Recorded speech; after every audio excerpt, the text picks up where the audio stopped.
1 मार्च 2016 की रात अपने सरकारी पासपोर्ट का इस्तेमाल करते हुए विजय माल्या न्यू दिल्ली के एयरपोर्ट से बड़ी आसानी से निकल भागे और चढ़ गए लंदन जाने वाली जेट एयरवेज की फ्लाइट में। पर दोस्तों, यहाँ सवाल ये उठता है कि उन्हें रोका क्यों नहीं गया? ना सीबीआई ने, ना सरकार के किसी विभाग ने, ना ही कोर्ट्स ने। आखिर जिम्मेदार कौन था इस भगोड़े के भागे जाने के पीछे? आइए जानते हैं। 3 महीने पहले 18 दिसंबर 2015 किंगफिशर विला, कैंडोलिम, गोवा। वो रात बिजली की तरह चमक रही थी जब विजय माल्या ने अपना 60वां बर्थडे सेलिब्रेट किया। पूरे 13 करोड़ रुपए सिर्फ 2 दिन की पार्टी में उड़ा दिए। Let the good times begin guys. London, New York और मुंबई से कई सेलिब्रिटी को प्राइवेट जेट्स में उड़ाकर लाया गया। बाहर चमचमाती लग्जरी गाड़ियां कतार में लगी हुई थी और इंग्लैंड से बुलाए गए सिक्योरिटी गार्ड्स विला की रखवाली कर रहे थे। कौन कौन था वहाँ, ये नाम किसी को नहीं पता, पर वहाँ मौजूद थे बिजनेस के दिग्गज, कॉर्पोरेट लीडर्स, विदेशी निवेशक और पॉलिटिशियंस, सब एक साथ दुनिया की सबसे महंगी शराब का लुफ्त उठाते हुए। स्टेज पर एनरिके इग्लेसियस और सोनू निगम ने भी परफॉर्म किया, लेकिन सब पर्दे के पीछे। और हैरान करने वाली बात तो ये है कि सब उस वक्त हो रहा था जब सिर्फ 1 महीने पहले एसबीआई और बैंकों के एक समूह ने माल्या को घोषित किया था, जानबूझकर कर्ज नहीं चुकाने वाला, तुम्हारा 6,000 करोड़ लौटाने का कोई इरादा ही नहीं लगता। दोस्तों, अब सोचिए 3 साल बीत चुके थे 2012 से, जब किंगफिशर एयरलाइंस बंद हुई और कर्मचारी जिन्हें अब तक उनकी मेहनत से कमाए पैसे नहीं मिले अब भी जूझ रहे थे। बेचारा कोई अपना घर बेच रहा था तो कोई गहने, ताकि परिवार का गुजारा हो सके। लेकिन इस तरफ माल्या जी तो 4 करोड़ में घोड़े खरीद रहे थे अपनी फेवरेट हॉर्स रेसिंग के लिए। और आईपीएल में युवराज सिंह को 14 करोड़ में साइन किया अपनी टीम रॉयल चैलेंजर्स बैंगलोर के लिए। दोस्तों, ऐसा लग रहा था जैसे माल्या को किसी की परवाह ही नहीं है। बता दें, दिसंबर 1955 में जन्मे विजय माल्या पैदा ही चांदी के चम्मच के साथ हुए थे प्रसिद्ध इंडस्ट्रियलिस्ट वित्तल माल्या के घर में। मगर पिता की सिर्फ 59 साल की उम्र में 1983 में अचानक मौत के बाद एक कच्चे सिर्फ 28 साल के विजय को सीधा यूबी ग्रुप का चेयरमैन और सीईओ बना दिया। एक ऐसा बिजनेस साम्राज्य जिसमें 60 से ज्यादा कंपनियां थी, शराब, खाने पीने की चीजों से लेकर केमिकल्स और बैटरियां तक। और उस जमाने में उनका सालाना टर्नओवर था 350 करोड़ रुपए से भी ज्यादा। विजय माल्या हमेशा से ही शाही मिजाज के थे, उनके शौक भी उतने ही महंगे थे। मतलब कलेक्शन उनके पास इतना बड़ा था कि 250 से ज्यादा लग्जरी और विंटेज कारें थीं। वे खुद रेस लगाने वाले घोड़ों के मालिक थे, जिन पर वे दांव भी लगाते थे। उनकी लव लाइफ भी बिल्कुल फिल्मों जैसी थी। बता दें, 1986 में एयर इंडिया की एयर होस्टेस समीरा त्यागजी को उन्होंने बीच उड़ान में ही प्रपोज कर दिया। फिर दोनों का एक बेटा हुआ, सिद्धार्थ माल्या। कुछ सालों बाद उन्होंने अपनी बचपन की दोस्त रेखा से दूसरी शादी की, उनकी बेटी को गोद लिया और उनके 2 बच्चे और हुए। दोस्तों, वो बिजनेस भी फैशन शो जैसा चलाते थे। ऑफिस की मीटिंग्स में वो और उनके स्टाफ चमचमाते हुए कपड़ों में आते। लेकिन इतनी बड़ी जिम्मेदारी इतनी कम उम्र में विजय के लिए भारी साबित हुई। कई बिजनेस जैसे फार्मा, बैटरियां, फूड सेक्टर या तो बंद कर दिए गए या बेचने पड़े। फिर 90s में उन्होंने रियल एस्टेट और फर्टिलाइजर जैसे सेक्टर में हाथ डाला, लेकिन वहाँ भी भारी नुकसान हुआ। यहाँ तक कि अखबारों और मैगजीन के कवर पर उनकी हेडलाइनें आने लगी। पर माल्या जी ने मजाकिया अंदाज में उन सब का सामना किया। क्या आपको शर्म नहीं आती? आपने अपने पिता की दौलत उड़ा दी। अरे वो तो बहुत पहले उड़ा दी, अब तो अपनी उड़ा रहा हूँ। लेकिन दोस्तों, एक चीज साफ थी, माल्या की नजर किंगफिशर पर हमेशा से टिकी रहती थी। 90s तक किंगफिशर बियर ने भारत के 1/3 मार्केट पर कब्जा कर लिया था और अब ये ब्रांड यूके, यूएस और यूरोप तक पहुंच चुका था। उन्होंने कई शराब कंपनियों को खरीदा, जॉइंट वेंचर्स और डिस्टिलरी मर्जर के जरिए उन्होंने अपना विस्की बिजनेस फैलाया। मतलब इतना पैसा कमाया कि उन्होंने हॉलीवुड एक्टर्स रिचर्ड बुटॉन और एलिजाबेथ टेलर की यार्ड खरीदने के लिए 9.4 करोड़ उड़ा दिए। 1995-2000 अब माल्या ने राजनेताओं के साथ अपनी पहचान का फायदा उठाना शुरू किया, खासकर जेडीएस के रामकृष्ण हेगड़े, जो पूर्व मुख्यमंत्री, कैबिनेट मंत्री और तब के सांसद थे। वे मेरे परिवार जैसे हैं, बिल्कुल मेरे पिता की तरह। कांग्रेस के तब के कर्नाटक सीएम एसएम कृष्णा के साथ उनके पहले से ही करीबी संबंध थे और दोनों पार्टियों के समर्थन के साथ इस हाई प्रोफाइल कारोबारी ने 2002 में राज्यसभा सांसद की टोपी पहन ली। ना रोटी, ना कपड़ा, ना मकान, पर उनके अंदर के बिजनेसमैन ने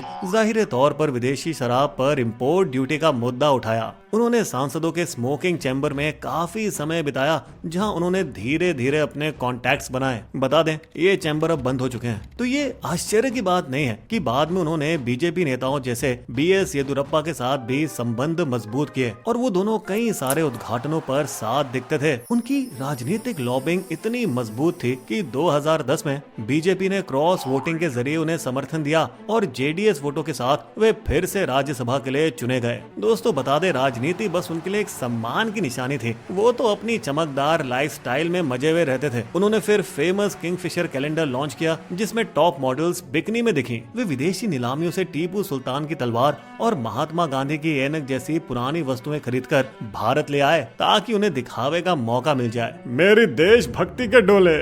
इस खेल में कदम रखते हुए उन्होंने 2007 में फॉर्मूला 1 टीम खरीदी और उसका नाम बदलकर फोर्स इंडिया रख दिया। फिर अगले साल आईपीएल टीम आरसीबी के लिए बोली लगाई और 112 मिलियन, लगभग 600 से 700 करोड़ रुपए में हासिल की, जो आईपीएल में दूसरी सबसे ऊंची बोली थी मुकेश अंबानी के बाद। इस चालाक ऑक्टोपस की अब एक टांग शराब में थी, एक राजनीति में और एक खेल में, और अब बस एक चीज बची थी, बॉलीवुड का बिजनेस, जिसमें अभी तक वो टांग नहीं डाल सके।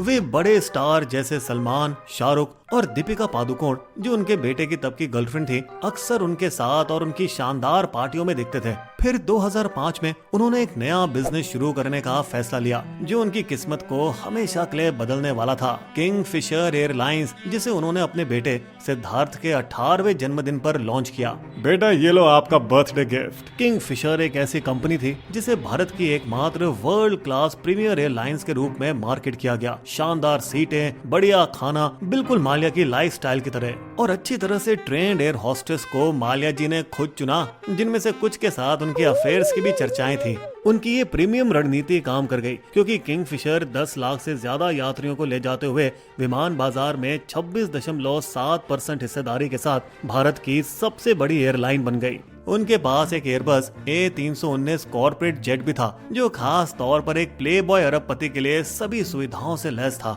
जिसमें VJM गुदावा था और एक खास सिंहासन था उनके लिए। फिर 2009 तक अनुमानित 1 बिलियन की संपत्ति, विभिन्न देशों में घर, गेम लॉज और आइलैंड्स, रेस हॉर्स और 250 से ज्यादा कारों के साथ माल्या साहब अपने जीवन के शिखर पर थे। और वो यहाँ नहीं रुके, बल्कि माल्या ने 2007 में किंगफिशर एयरलाइंस को इंटरनेशनल ले जाने का फैसला किया। लेकिन दोस्तों, बता दें, भारतीय नियम केवल उन एयरलाइंस को विदेशी रूटों पर उड़ान भरने की इजाजत देता था जो कम से कम 5 साल से चली आ रही हों। इसी वजह से उन्होंने low cost carrier Deccan airlines को 1000 करोड़ में खरीद लिया, जबकि वो पहले से ही भारी घाटे में थी और इसे किंगफिशर रेड के रूप में नई पहचान दी। फिर इसके इंटरनेशनल लाइसेंस का इस्तेमाल करते हुए उन्होंने शैंपेन और केवियार के साथ विदेशी यात्रा को और शानदार बना दिया। लेकिन फिर 2008 में दुनिया भर की आर्थिक मंदी ने एविएशन सेक्टर पर बहुत असर डाला और माल्या के साम्राज्य में पहली दरारें दिखने लगी। एविएशन टरबाइन फ्यूल ATF की बढ़ती कीमतों ने किंगफिशर को काफी नुकसान पहुंचाया। सभी, चाहे जेट एयरवेज हो या स्पाइस जेट, बड़े नुकसान का सामना कर रहे थे। केवल नई लॉन्च हुई इंडिगो अपने कम विमानों की स्ट्रेटेजी से बची रही, स्ट्रेटेजी जो माल्या के पास नहीं थी, क्योंकि उन्होंने कभी एक समर्पित CEO नियुक्त नहीं किया था। कई सारे बिजनेस को संभालते हुए उन्होंने इस एयरलाइंस के बिजनेस को भी खुद ही मैनेज किया और 2009 तक 17 बैंकों से लोन का बोझ होने के बावजूद वो अभी भी अपनी ब्रांड का इस्तेमाल करके IDBI बैंक से 800 करोड़ रुपए का लोन लेने में कामयाब हो गए। दोस्तों, शायद यही वजह थी कि उनकी कंपनी के अकाउंट में हो रही हेरा फेरी के कंकाल अब बाहर आ रहे थे। जब कंपनी की 2011 की एनुअल रिपोर्ट से ये पता चला कि कर्मचारियों के TDS और प्रोविडेंट फंड सरकार के पास जमा ही नहीं किए गए, बल्कि गायब कर दिए गए, शायद एयरलाइन के घाटे को पूरा करने के लिए। ज्यादातर कर्मचारियों को धोखा महीनों बाद पता चला जब वे अपने टैक्स रिटर्न फाइल कर रहे थे। टैक्स रिफंड की बजाय तो मुझे IT नोटिस आया है। इस वजह से DGCA ने फिर उनकी सभी उड़ानों पर रोक लगा दी, जिससे सैकड़ों फ्लाइट कैंसिल हुई और वे अपनी नंबर 2 की पोजीशन खो बैठे। यहाँ तक कि इनके शेयर के प्राइस भी 2007 में 254 रुपए से 2012 में 13 रुपए तक तक गिर गए। माल्या सांसद ने अब सरकार में अपने सभी दोस्तों तक पहुंचने की कोशिश की। कर्ज में राहत और छूट के लिए लंबी लंबी ईमेल्स लिखे। दोस्तों बता दें, उन्होंने अपनी एयरलाइंस की दिक्कतों पर बात करने के लिए पीएम मनमोहन सिंह तक को अप्रोच किया और एविएशन सेक्टर में विदेशी निवेश एफडीआई की मंजूरी के लिए मंत्री अजित सिंह से भी मुलाकात की। और जब सितंबर 2012 में उन्हें हरी झंडी मिल गई तो उन्होंने विदेशी एयरलाइंस को किंगफिशर में निवेश के लिए लाने की कोशिश की। फिर भी कुछ काम न आया और 20 अक्टूबर 2012 को डीजीसीए ने इनका फ्लाइंग लाइसेंस सस्पेंड कर दिया और एयरलाइन को बंद करना पड़ा। इसके बावजूद भी माल्या साहब बिना शर्माए खर्चा करते रहे और इस बार अपनी सभी समस्याओं के निवारण के लिए वे भगवान के दरवाजे पर सोने के साथ पहुंच गए, जो लगता है कि उनकी शराब कंपनी के लिए काम आया, क्योंकि ब्रिटिश कंपनी डियाजियो ने उनकी यूनाइटेड स्पिरिट्स में 53% हिस्सेदारी के लिए 11,000 करोड़ से अधिक का निवेश जो कर दिया।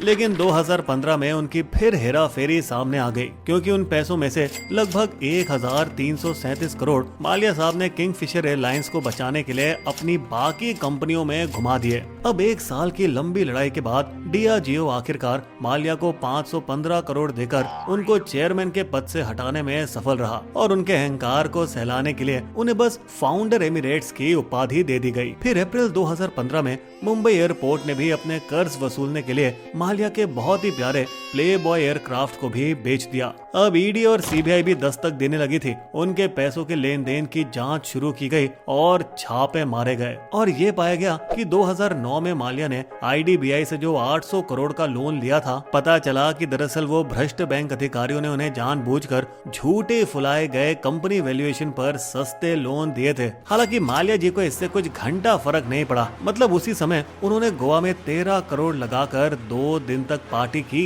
लेकिन जब तक के बीजेपी वित्त मंत्री ने संसद में घोषणा कर दी। किंगफिशर एयरलाइंस का कर्ज भारी 9,091 करोड़ रुपए तक पहुंच गया है। आगे बैंक माल्या से कर्ज वसूलने के लिए हर संभव कार्यवाही करेंगे। अब जल्द ही माल्या को समझ आ गया, ना तो सत्ता से बाहर कांग्रेस मदद करेगी, ना ही बीजेपी उनकी मदद के लिए आएगी और उनके दिन गिने चुने रह गए थे। हालांकि 2 महीने बाद फरवरी 2016 में किसी गुप्त हाई प्रोफाइल खबरी ने माल्या को टिप दी, भाग जाइए जल्दी सर, एसबीआई आपको देश छोड़ने से रोकने के लिए कोर्ट जा रही है।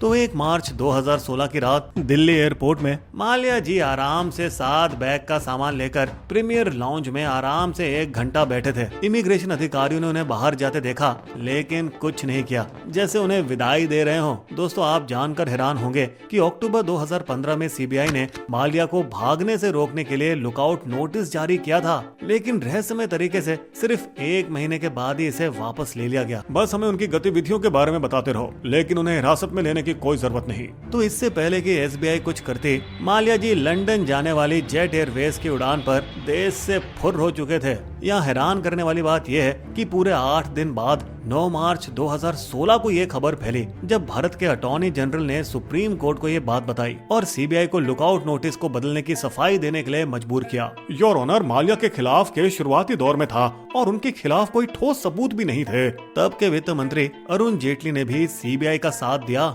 माल्या के खिलाफ गिरफ्तारी का कोई आदेश ही नहीं था और जब 17 बैंकों के समूह ने उन्हें जानबूझकर डिफॉल्टर करार दिया और वे कोर्ट गए, तो माल्या ने हमेशा की तरह अपना पलड़ा झाड़ लिया। देखिए, किसी भी जांच में फंड के गलत इस्तेमाल का सबूत नहीं मिला। अगर ऐसा है तो विजय माल्या आखिर भागे क्यों? ईडी अब अपनी नींद से जागी है और उसने एक अलग मनी लॉन्ड्रिंग केस शुरू किया है, ये आरोप लगाते हुए कि माल्या ने बैंक लोन का 3 तरीकों से गलत इस्तेमाल किया। किंगफिशर के कर्ज चुकाने के लिए, बड़ी रकम विदेश भेजने के लिए, फंड को साथ ही कंपनियों जैसे फॉर्मूला 1, यूबी ग्रुप और रॉयल्स चैलेंजर्स में ठिकाने लगाने के लिए। दोस्तों, पैसों की घुमाई फिराई आज भी घोटालों में एक आम ट्रेंड है। Builder AI, Jaggi brothers, Anil Ambani और पिछले कुछ महीनों में हमने जितनी भी कहानियां कवर की हैं, उनमें हमने ये सब विस्तार पूर्वक बताया है। याद है वो 75 मिलियन जो माल्या को डियाजियो ने दिया था? उसके 40 मिलियन का एक बड़ा हिस्सा चालाकी से ट्रस्टों में भेजा गया था दोस्तों, जिसके जरिए वो पैसे उनके बच्चों के नाम चले गए। मगर अब यहाँ भारत सरकार ने कदम आगे बढ़ाया है, उनके खिलाफ अंतर्राष्ट्रीय गिरफ्तारी वारंट जारी किया है और उनका पासपोर्ट भी रद्द कर दिया है, जिससे माल्या को लंदन से सुलह की भीख मांगने पर मजबूर होना पड़ा। मैंने पहले ही 9,000 करोड़ के कर्जे में से बैंक को 6,868 करोड़ वापस करने का ऑफर दिया था, लेकिन उन्होंने मना कर दिया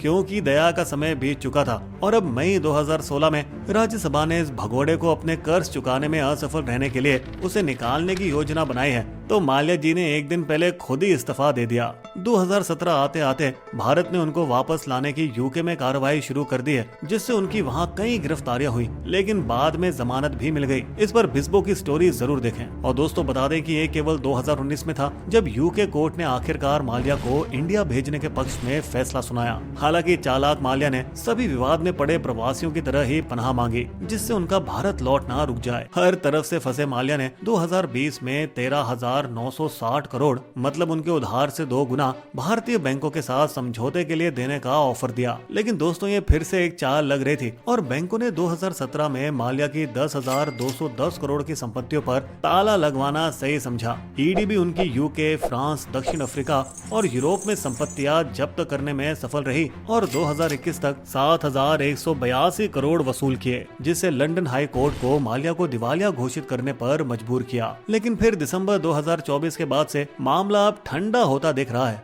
माल्या की संपत्तियों को बेच के कई बैंकों को 14,131.6 करोड़ रुपए लौटाए गए। फिर कुछ महीनों पहले माल्या ने अपनी छवि साफ करने के लिए YouTube इन्फ्लुएंसर का उपयोग करना शुरू किया। जो हुआ उसके लिए मुझे गहरा अफसोस है। मैं पूरी जिम्मेदारी लेता हूँ, लेकिन उन लोगों के लिए जो सुनने की परवाह करते हैं। और इनकी टाइमिंग देखिए ना दोस्तों, इस YouTube इंटरव्यू के सिर्फ 1 महीने बाद प्रधानमंत्री मोदी ने जुलाई 2025 में यूनाइटेड किंगडम्स का दौरा किया, उनकी सरकार पर दबाव डालने के लिए। हम माल्या, नीरव मोदी और ललित मोदी को भारत में वापस लाने के लिए यूके के साथ बहुत करीब से काम कर रहे हैं। लेकिन दोस्तों यूके के साथ भारत के इस भगोड़े माल्या को वापस लाने का प्रयास कभी काम नहीं आया, क्योंकि हर बार उनकी कानूनी व्यवस्था उन्हें बचा ही लेती है। इसके लिए बिस्बो की पहले वाली कहानियां देखें। तो क्या दिल्ली की तिहाड़ जेल में डिस्प्ले सेल, जहां अंग्रेजों की पुलिस ने हाल ही में दौरा किया है और उनकी कोठरियों का इंस्पेक्शन किया है, क्या वो बस एक डमी फ्लैट की तरह है